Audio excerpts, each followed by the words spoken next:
play really, really hard, and they execute the system, and that's what it's all about. Yes, sir. Trust. He's pretty Big trust. Big trust, baby. Hey, yes, sir. Right on cue. Hey, right on cue. Hey, let me close.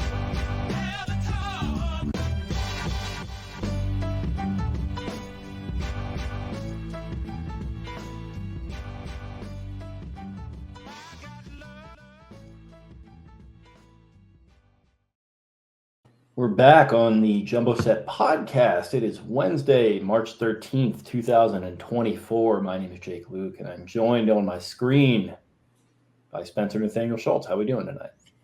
Doing quite well.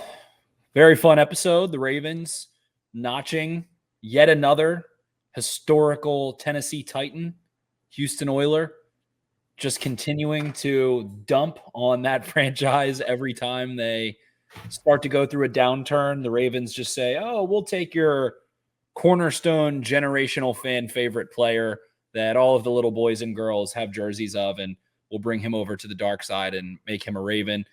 Someone who stomped the Ravens out twice and really was one of the spears, if not the tip of the spear, of kind of a sweeping change to this organization, it felt like, in the beginning of a quote-unquote new era for the Ravens. So the Ravens go ahead and sign Derrick Henry to a 2-year deal with very little money involved, honestly, and a very reasonable deal. I know you were a big, let's see the value, let's see the contract guy when it comes to running backs. So the tricklings I've seen since the signing I haven't seen anyone, and I mean I haven't seen one singular tweet, Instagram comment, anything saying, wow, holy overpay or anything like that.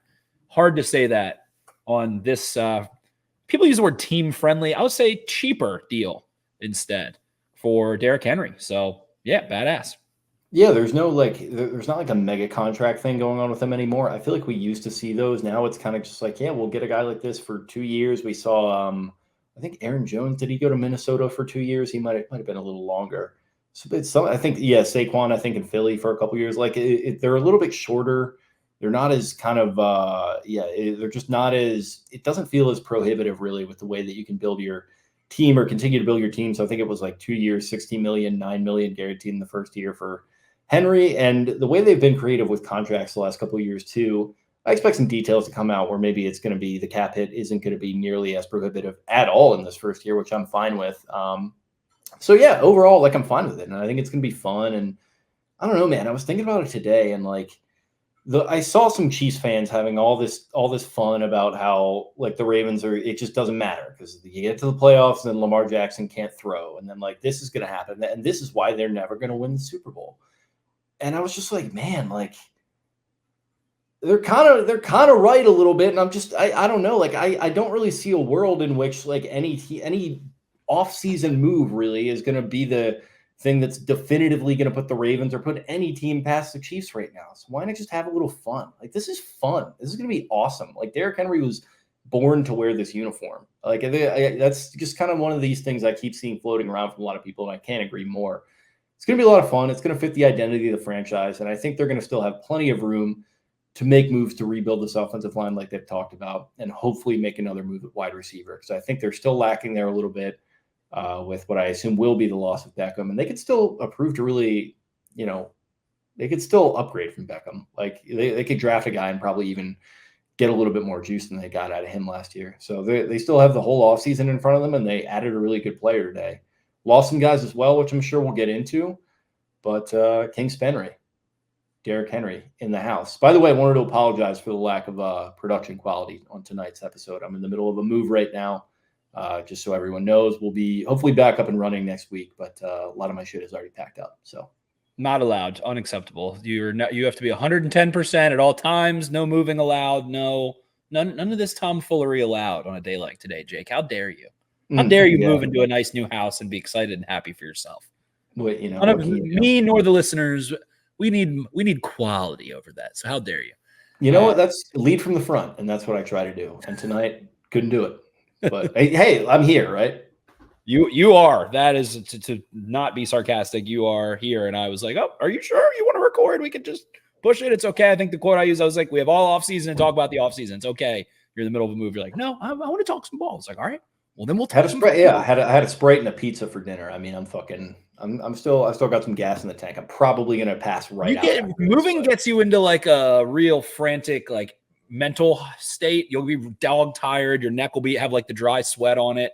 But you'll be like, man, like I can't fall asleep. Like I know I have more moving to do, especially when you're not done and got shit to set up, all that. Yeah, I'm going out of town this weekend too, so I got to get it all done. So like this is a carmy situation. I'm just absolutely just snapping around and cursing at myself and all this kind of shit. But it's fun. Every day feels like Friday when you're moving.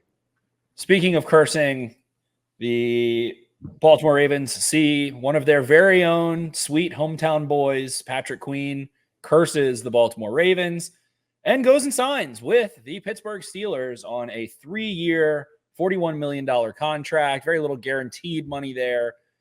Felt like we saw some other linebacker contracts. Some people were saying they were big. I don't know. I was expecting more volume there in terms of overall value. I think Brad Spielberger had Queen with like a $70 million 4-year projection there.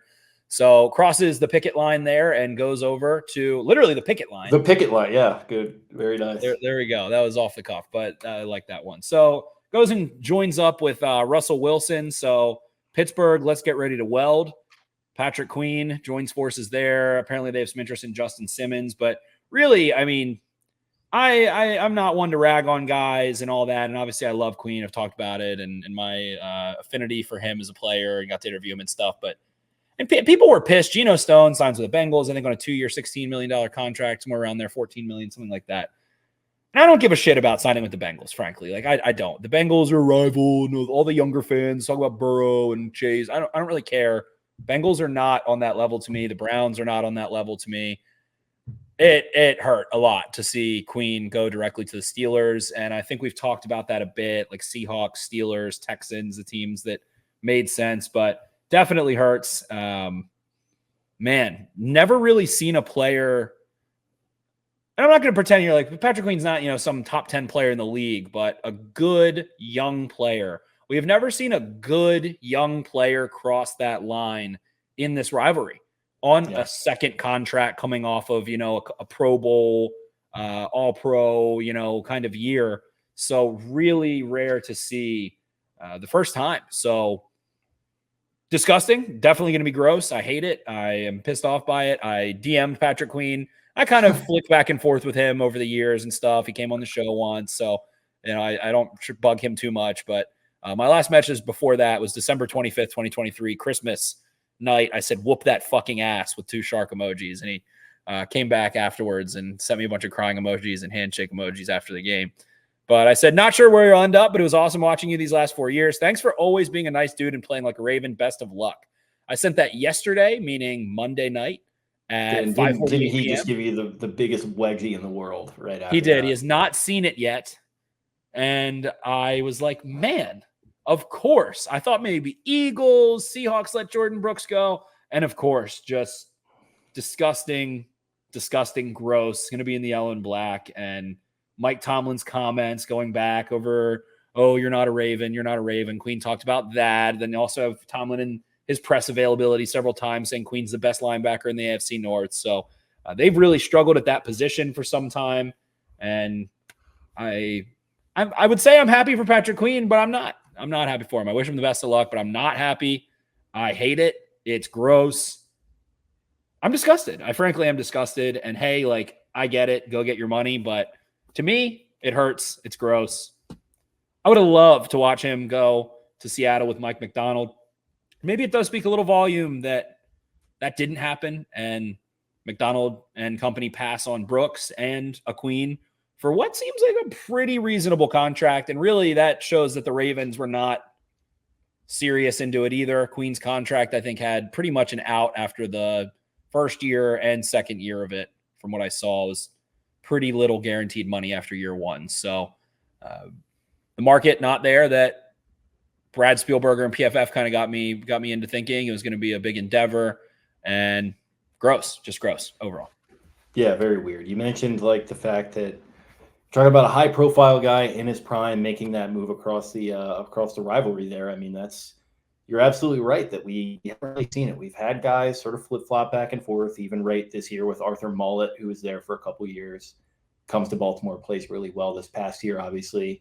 trying to think of some other guys throughout the past. I mean, Mike obviously Wallace has crossed that line. he's one. James Harrison was in camp with the Ravens. That never Ravens and maybe cut that him from camp. He yeah, never even that played a and game with them. I'm sure I couldn't name anything off the top of my head. I'm sure he probably like made up some fictional sort of Paul Bunyan-esque story about how that motivated him going to the Steelers. I'm sure they love to fucking self-mythologize over there, Mr. Rooney and everyone on down. Just the Tiffany franchise of the NFL. Everyone loves them. So there's that element of it. But yeah, I mean, it doesn't happen often, and it definitely doesn't Chris happen. Wormley, I guess Rod, if you want to count Rod Woodson. He was a little before the rivalry was even a thing. Though, Yeah, so, that was prior. Le'Veon Bell was on that didn't really count. Right. Villanueva, the Ravens traded Miles Boykin, as if that matters. Yeah.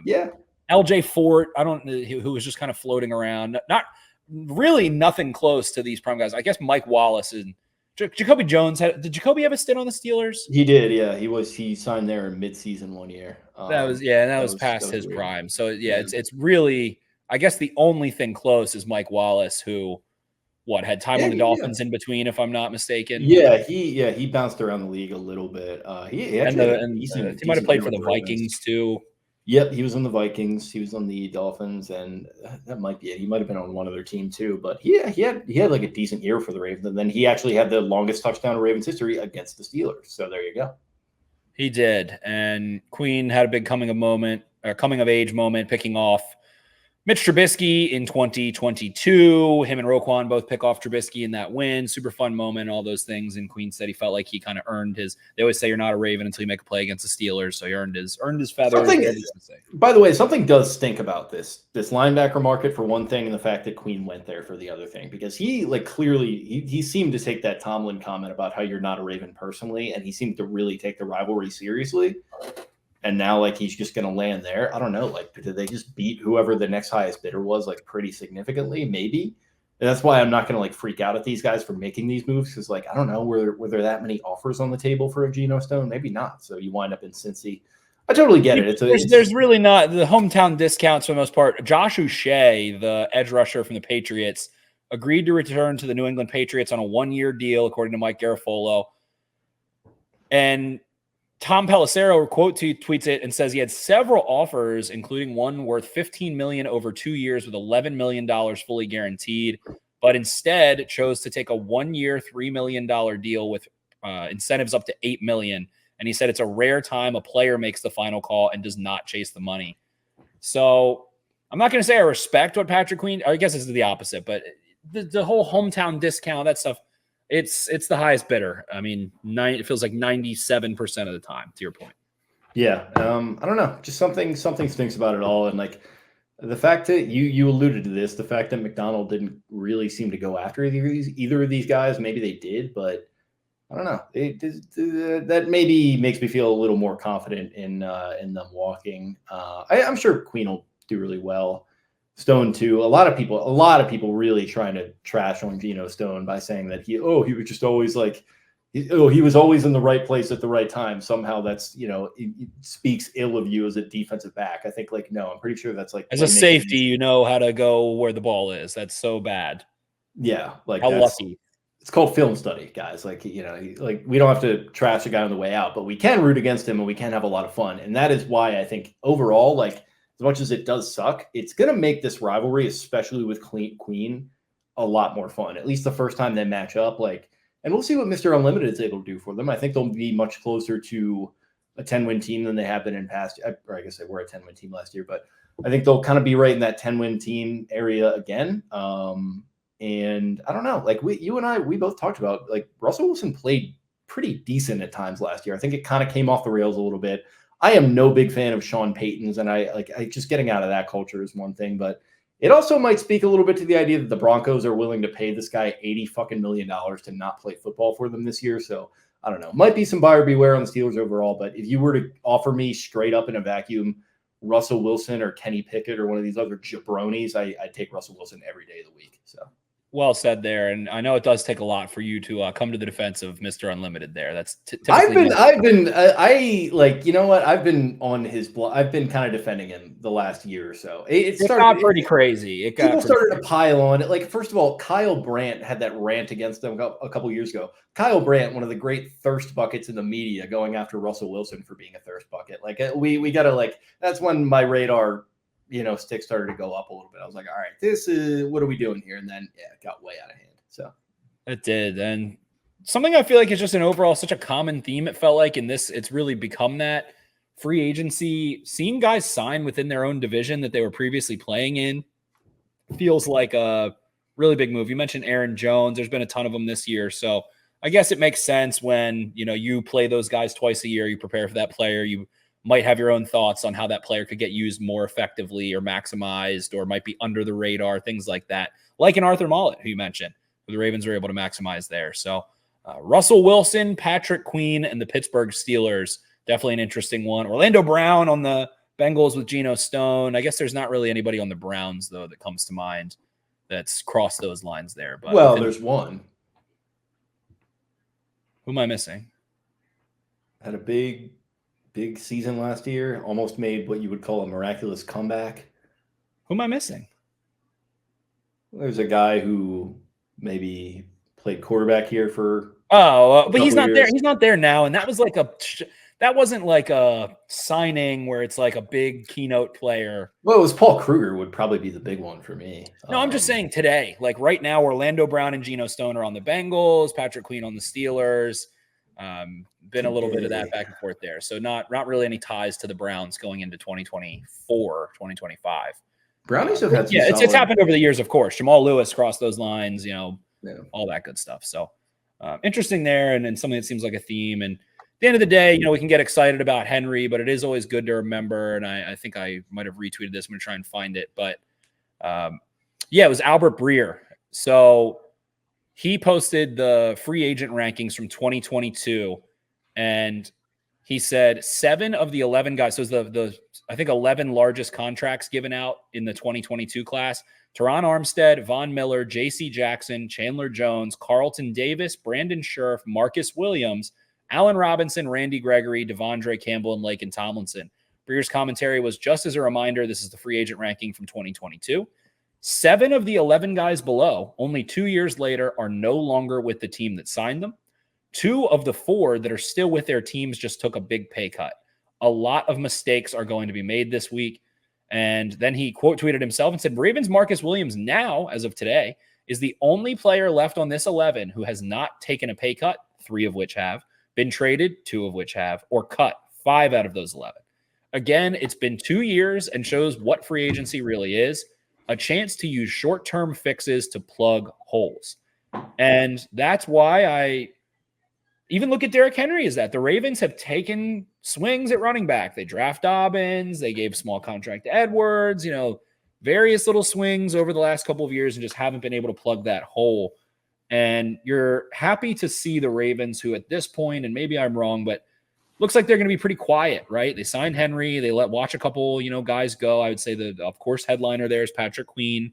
Jadeveon Clowney, I would say, is probably maybe the second most impactful free agent that could sign elsewhere of the group that they had this year. John Simpson goes and gets a job with the Jets, your boy.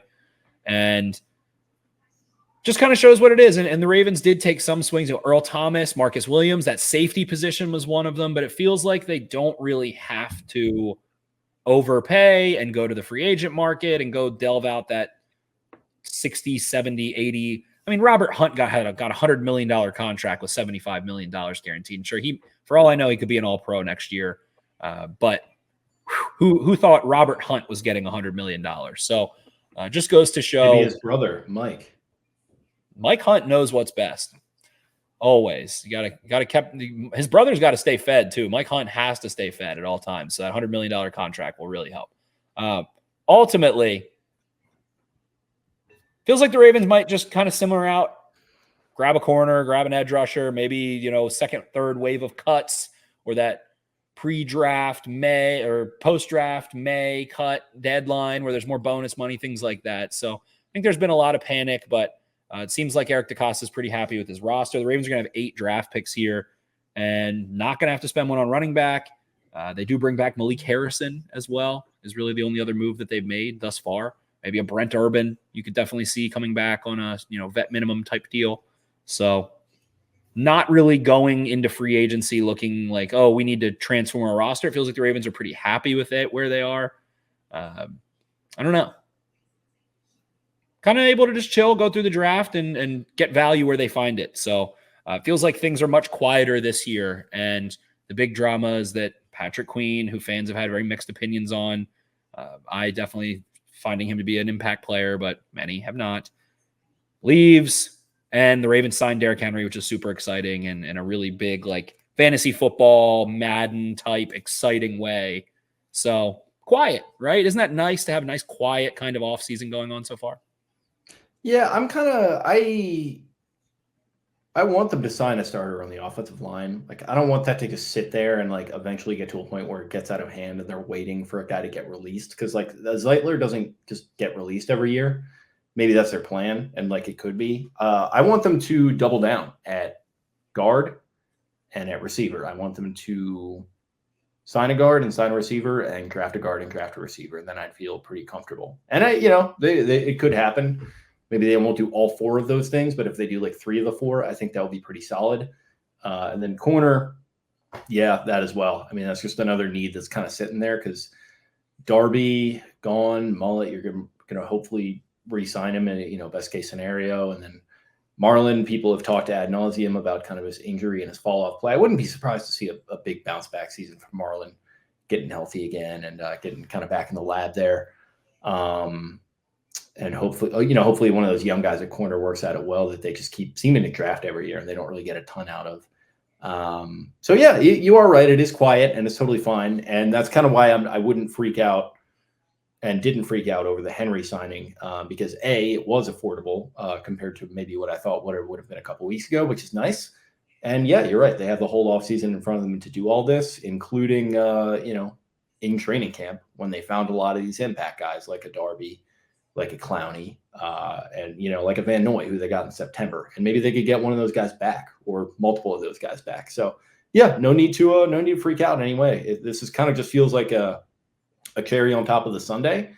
They still, in my opinion, need to maybe get one more scoop of sundae for it to be a complete meal. But overall, really good start to free agency.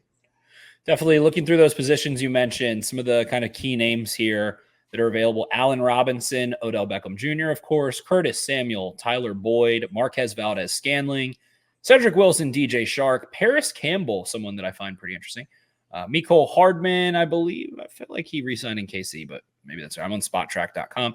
Braxton Berrios, Shaquem Grant, Josh Reynolds, who had a really nice year last year, Randall Cobb, Hollywood Brown, and Calvin Ridley, really the headliners there. Mac Hollins, Laviska Shenault, Ray McLeod, Trent Sherfield, Marquise Goodwin, Chase Claypool, Chris Moore, Van Jefferson, Sterling Shepard, Scotty Miller, your guy, and KJ Osborne. To skip through some other names there. Does anybody stand out to you from that group that I mentioned? Obviously, a Ridley or a Marquise Brown, but Ridley, I believe there's a lot of drama going on if you follow Jags Twitter. So the Falcons pick turns into goes from a second rounder to a third rounder.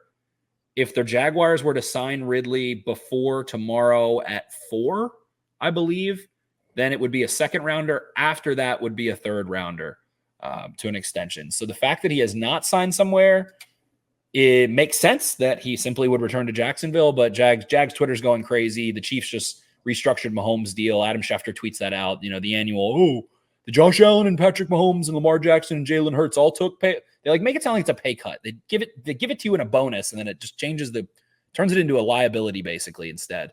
To hate those just are great every year. Thanks a lot, Adam and Ian and everyone for those.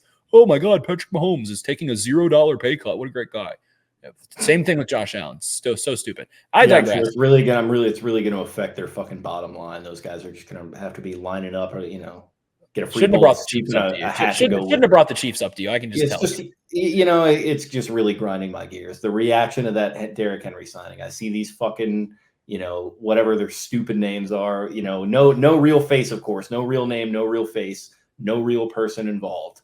just getting in there and just, taking shots down from Mount Olympus that the rest of us pours. That's my existence as a football fan, and that's what it's going to be for the next decade, I guess. The poor 14-3 Ravens. 15-4 Ravens. Yeah, 15-4 Ravens, whatever the hell they were. So, yeah, Ridley in that sense. So Jaguars fans freaking out like, oh my gosh, they might try to come steal him before that deadline. Hollywood Brown starting to tweet out some like random crap, like rocket ship emojis. It's all up from here. He's right. It's lift off from here.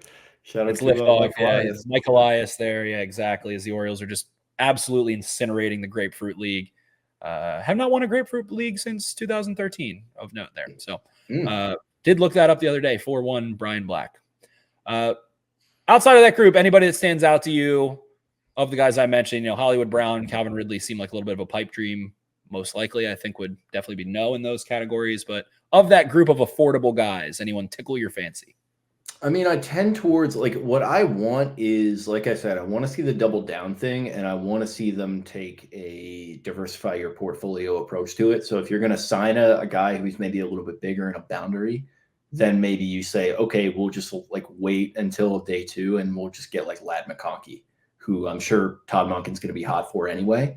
And then if you sign like another one of these affordable guys who's a little bit on the smaller side and maybe could work the slot, then it's okay. We're going to push our chips in on a Keon Coleman or Mitchell or one of these bigger guys. Like I just want them to round the room out a little bit. Cause like you want the basketball team. Yeah, exactly. I like, it just doesn't something as much as I really liked the Ravens pass game last year. I thought it was a big step up. Like it did feel like there were at times there was something missing.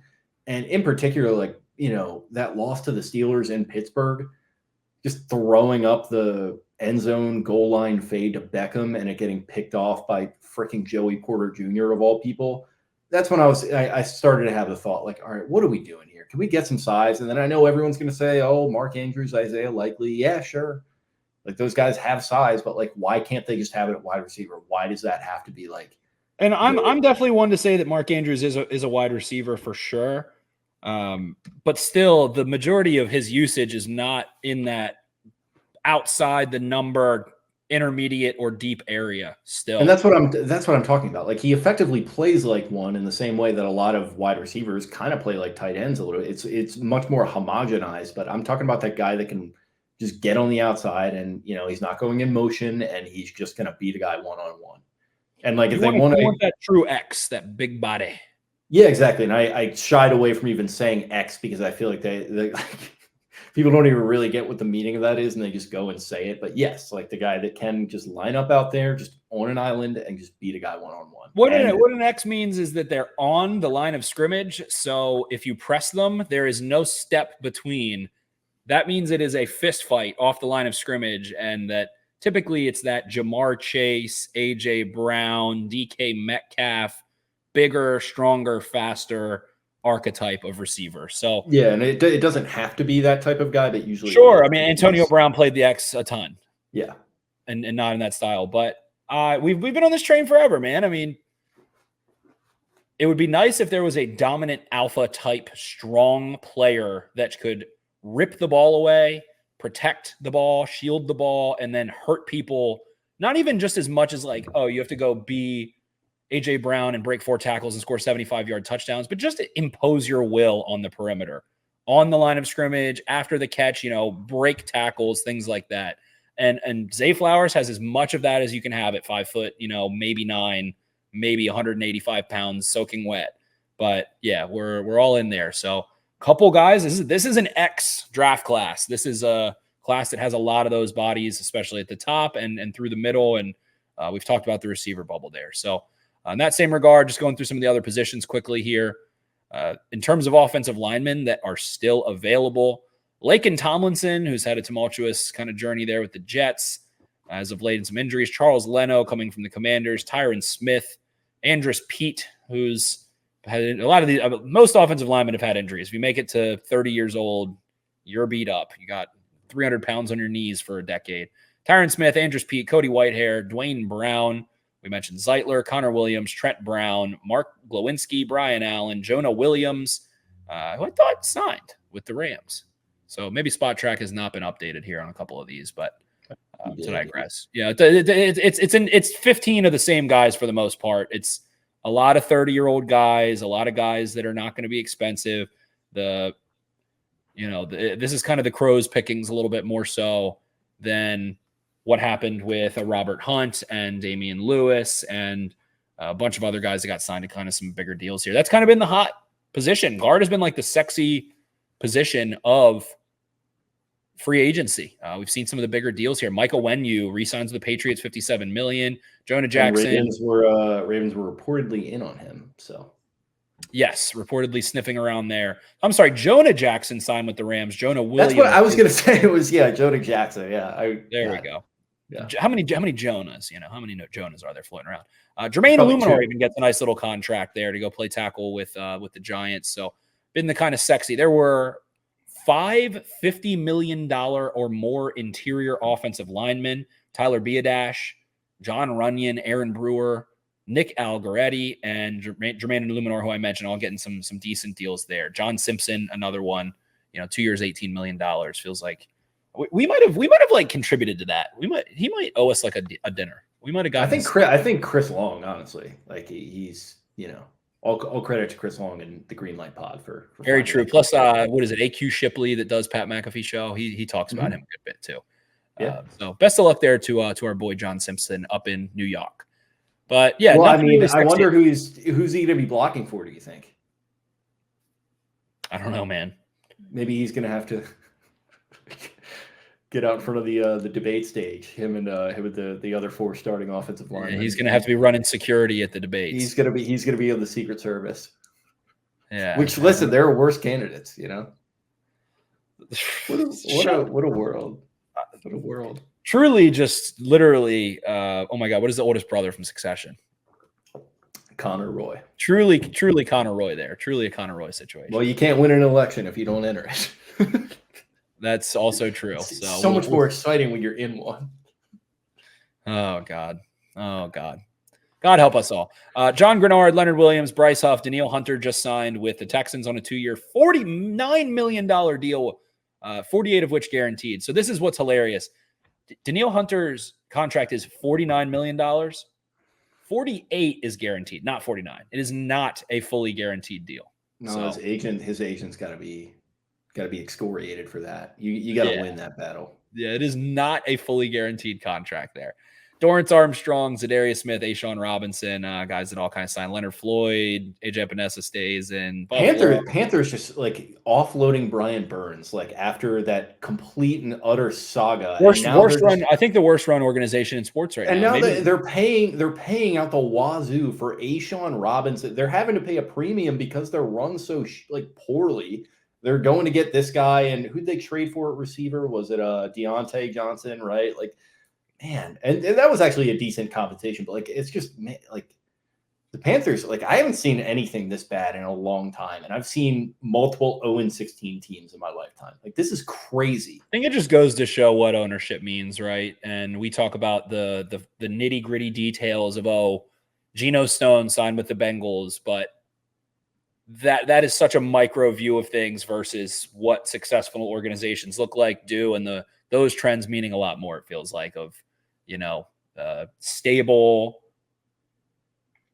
kind of a stoic owner. Stoic was the word I was looking for there, to provide that clarity and structure and confidence. And what's going on in Carolina, certainly not the case there. Was it Luke Bryan, or was it Luke Bryan or Luke Combs just taking them to task? One of these paint by numbers country singers. Like I always confuse Luke Combs, Luke Bryan, and Zach Bryan up.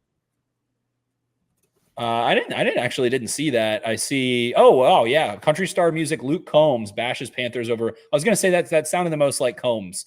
I think Brian is a Eagles fan, and I think Zach Bryan is an Eagles fan. Luke Bryan is a Falcons fan, if I'm not mistaken. Big Georgia football fan too. Yeah.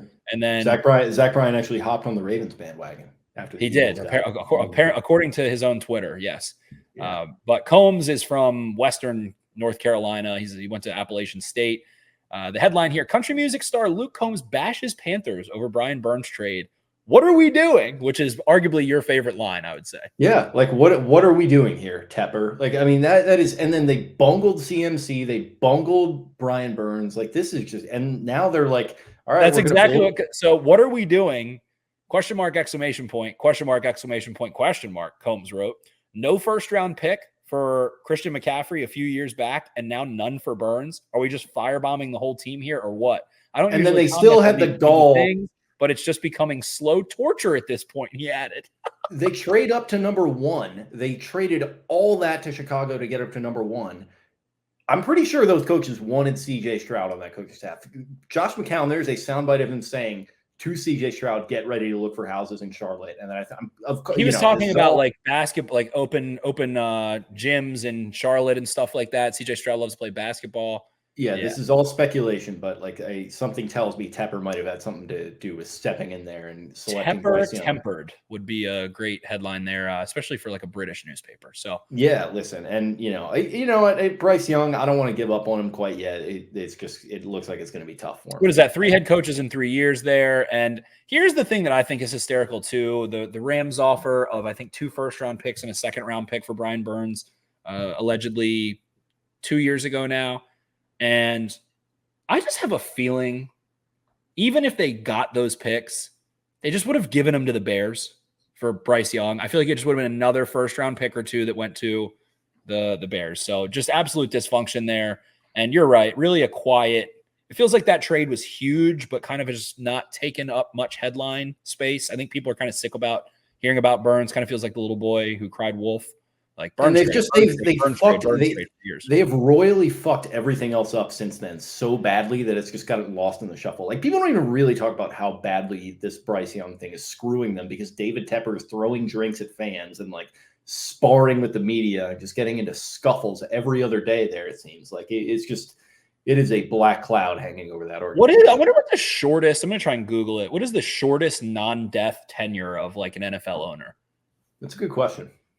I feel like we might be reaching a point of turbulence.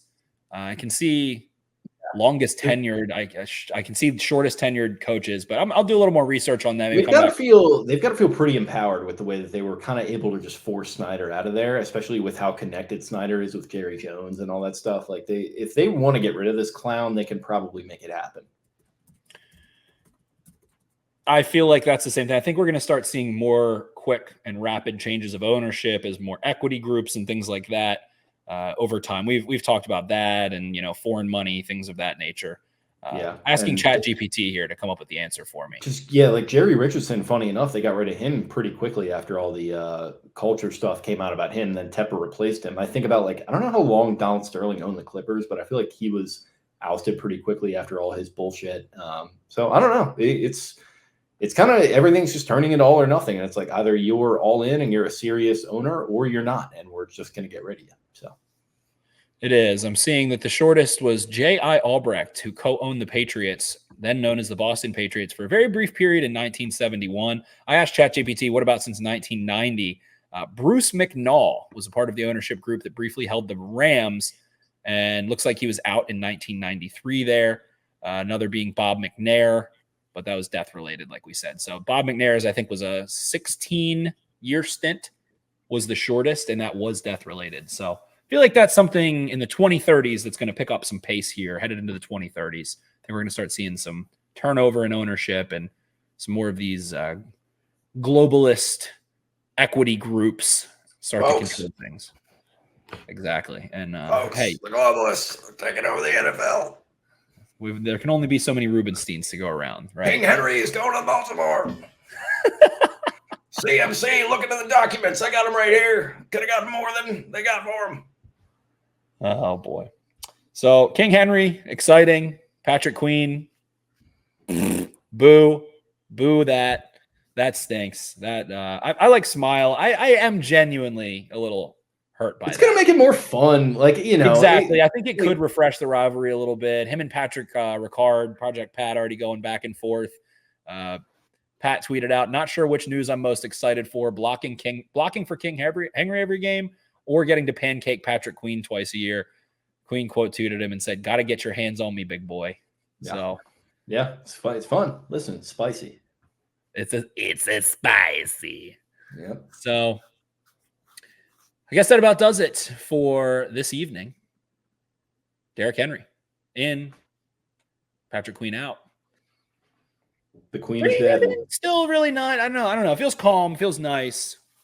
Again, very relaxed vibe. It feels like an Owings Mills with Lamar Jackson under wraps. And I think that this transitions Ravens fans out of the it feels like a lot of people had some long burn from the Chiefs game. And I think this kind of turns the page from that, as even if Chiefs are making their remarks. Oh, go look at Tom Brady's career. All right, maybe Mahomes does that.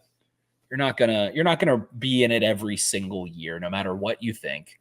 Of course, on a back-to-back, they can take all the flowers, take the victory laps, enjoy the parades, drink the champagne, this, that, and the other. But hey, I don't know. I think this field is starting to get a little prickly, and we'll see.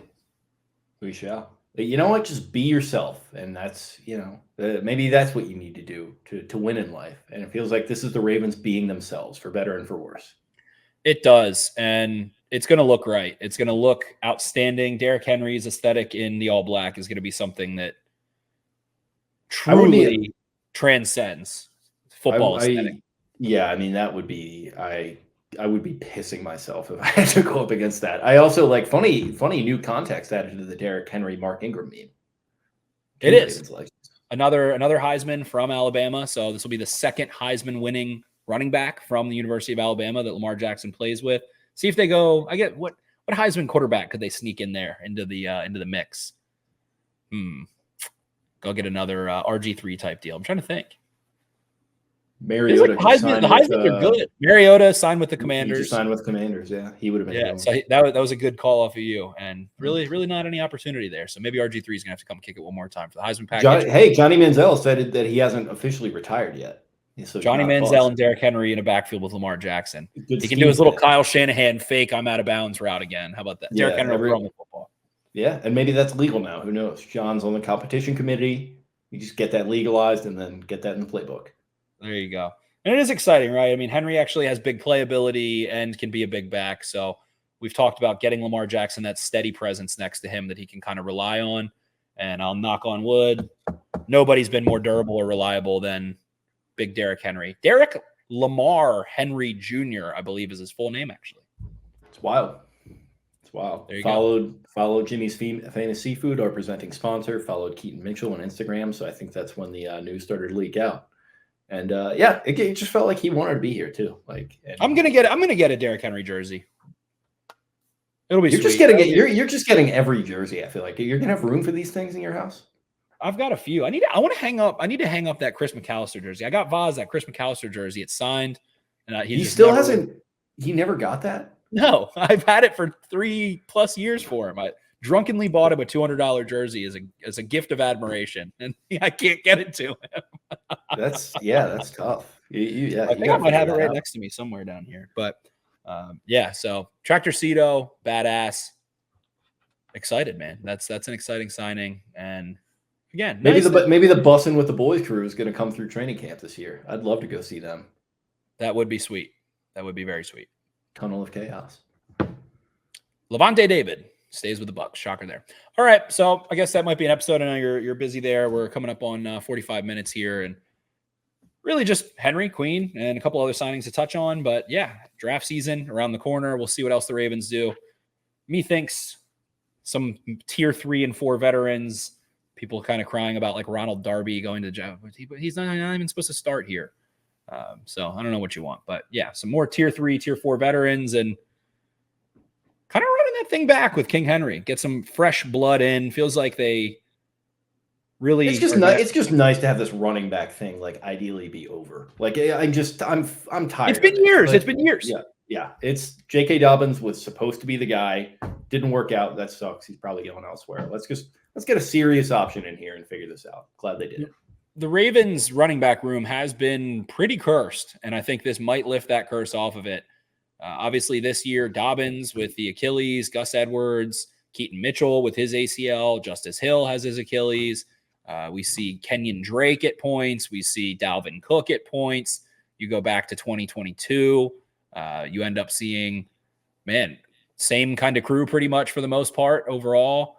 And then before that, the kind of Black Friday, whatever you want to call it, Black Thursday, I think it was, when both Gus Edwards and Marcus Peters go down. Man, Devontae Freeman in the mix there, Tyson Williams, Le'Veon Bell, Trenton Cannon, who I forgot about completely, Nate McCrary got a carry there, who I forgot about as well. 1 attempt for -1 yards. He was a training camp. He was a practice squad hero, just a preseason warrior named McCrary. He was. So, I mean, Mark Ingram kind of had a superstar kind of season in 2019. Then 2020, he ends up getting 72 carries for 299 yards. Looked nothing like himself there. And, man, so really just haven't had that consistent back since that magical 2019 season. And I think if you're Derrick Henry, you can look at Mark Ingram and say, that's what I want, right? That was, Ingram kind of bounced around, went back to the Saints and fluttered in some things. Lost juice maybe and is a little bit different player than Henry, but Mark Ingram to Baltimore was kind of felt like, a Saints beloved player in that same regard coming here, and then able to ascend again one more time and bring yourself back, right? I feel like people talk about tread on the tires for running backs and things like that. And I feel like when it's fluid from a long-term stint, there's not that big injury, knock on wood, and then go to the Ravens, you can revitalize things. Ravens have done that quite a few times. Justin Forsett, Willis McGahee, Mark Ingram. I mean, they've done it with quite a few backs. Absolutely. All right. Well, is that all we got? That's all we got. We'll get deeper into the weeds on it, the fit and things like that. But you guys know who Derrick Henry is, and you know what the Ravens rushing offense looks like. So we'll give you that there. And it's exciting, fun, very fun signing. I think a lot of smiles today, and can go thank Eric DeCosta. I will say one final thought is just that how intentional they were about this. They pursued him at the deadline. Feels like this has been a recurring theme of Eric DeCosta. He finds his desired dudes and then goes and gets them. And he's pretty public about it. Like, he doesn't say the words. He's indirectly very blatant and intentional bringing these guys in. It was no secret from October through today that the Ravens have been really interested in Derrick Henry. And I got a bunch of DMs about saying like, oh, well, there's no way they're going to sign him because there's all these accounts tweeting about it. Josina Anderson. So that means that he's just using the Ravens. And he very well might have been trying to just drum up more interest, of course, but feels like we're in a much different era that we were in that regard than in the Ozzie Newsome era, where it was much more guarded. If you're as an agent, if you're not doing that, you're a little bit out to lunch. Even if like Henry wanted to come here and he was telling his agent that, his agent is still going to like do that work on his behalf, just to say like, hey, I know you want to do this. Here's an option with a little bit more money. Watch Entourage. Ari does the same thing throughout the whole series. We'll leave it at that. Which is, you know what? Say what you will about the show. It's probably a pretty realistic depiction, is how I would put it. Of course, yeah. It's the art of the deal epitomized there in one Ari Gold. How to Win Friends and Influence People. That's your favorite book. There we go. What determines value? Derrick Henry's agent. That's what determines value. With that, I think we can get out of here. Okay. Well, thank you guys for listening. As always, thanks to our great sponsors, Jimmy's Famous Seafood, Black Eyed Susan Spices, Fed Thrill Sunglasses. Great time of year for all those things. A trip to Jimmy's, some nice hot sauce for your grilling that you're going to be doing. Throw that bad boy on there as you're getting it under the grill, and some sunglasses, of course. Promo code X52 for some off the hot sauce, 10% or 20% off the sunglasses at Fed Thrill. So thanks to all those guys. Thank you guys for listening. We will be back very soon to break down some of these free agency signings, and then maybe break down some more signings if they were to come through. So until then, we'll see you. See ya. Arrivederci.